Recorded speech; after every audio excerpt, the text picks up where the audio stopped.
Hey, Physics 30, so here's another little demonstration that would have been an activity in class. It's one of the more finicky activities. I keep on debating whether or not to drop it every year. I do like the idea that you get to see a diffraction grating in action. So I have a diffraction grating here in my pocket, if I can find it quickly. All right.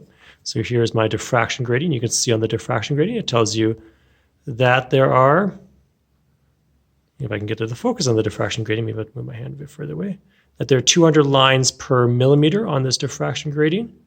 All right. And then what we're going to do is we're going to put the diffraction grating right here at the end of this meter stick.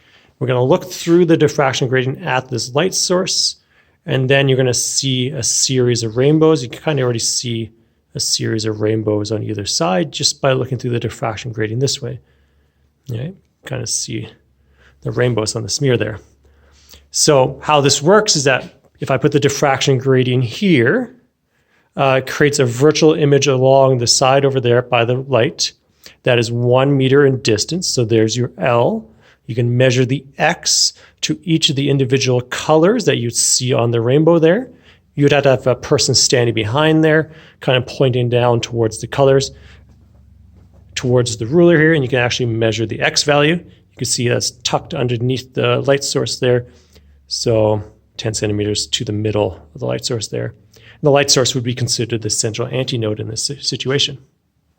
So you can get the X, you can get the L, you can get the angles.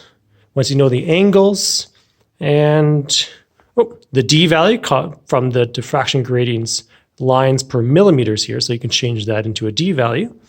I can calculate the wavelengths of all the different lights. So I'll show you what this looks like and what you should note when you look through the diffraction grating in the dark. All right, so here we are in the dark. I'm going to put my diffraction grating up. I'm not going to actually go put it down here. What I'm going to do is I'm just going to hold it up here. We're just going to talk about the rainbows that we see. Now that first antinode that you see here, apart from the central antinode where the light source would be, it doesn't do it justice here, but if you were to look at that with your own eyes, you would see a perfect rainbow. So here I'm just putting the diffraction grating right over top of the light source. Okay.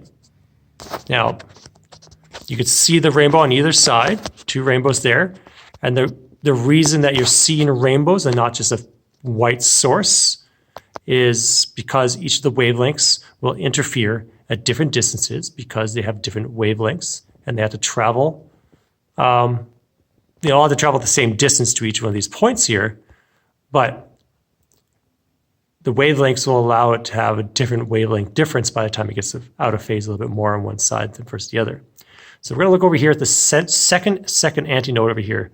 So the second one, apart from the central, and then there's the central antinode, the 1 antinode, and the 2 antinode. I just want you to note that because the red has a longer wavelength, red is the furthest one out on that rainbow, right? And then you can see violet being the closest one in. So you can see here, you got violet right here.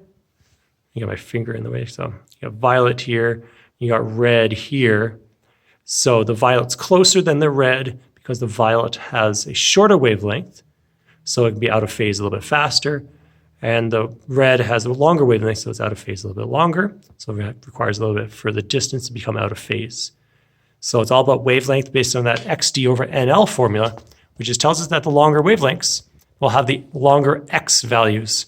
So remember, X is measured from the central antinode outwards. Yeah, so this first one here, where my kind of transparent hand fingers are going around here, that would look more like a rainbow if you were actually here. I wonder if we can get a better rainbow out of this. No, but you can see if I moved it a little bit closer that the red is the furthest one out on all the rainbows as you go through there. Okay. We can get a better angle on this. No. All right. That's all I really wanted to show you, that the longer wavelengths will have the larger X value, so they would be further out from that central antinode. All right, see you in the next video.